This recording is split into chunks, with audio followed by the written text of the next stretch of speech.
Counting டே அன்னைக்கு இந்த மனுஷன் ஆதவ் சார் பண்ண விஷயம் இருக்கு.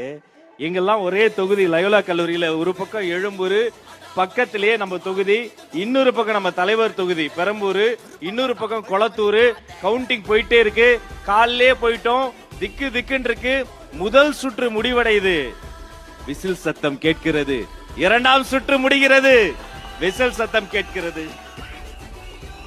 மூன்றாம் சுத்துல அப்படி வெளியில வரோம். நானும் அன்பு சகோதரர் ஆதவ பாக்குற ஓடி வந்து கட்டி பிடிச்சு, ராஜே நாம தான் லீடிங் அப்படின்னு சொல்றாரு. சந்தோஷம், என் கண்ணெல்லாம் கலங்குது. அப்ப அந்த மனுஷன் தான் முதல்ல சொன்னார், இன்னொன்னு தெரியுமா, கொளத்தூர்லயும் விசில் சத்தம் தான் கேக்குது. வில்லிவாக்கத்தில் நீங்கள் அடித்த விசில் சத்தம் எழும்பூரை தொட்டு கொளத்தூரில் தொடர்ந்து அந்த நாள் என்னால மறக்கவே முடியாது. விடிய விடிய தூக்கம் இல்லாம என்ன நடக்குமோ ஏது நடக்குமோ என்னென்ன சொன்னீங்க.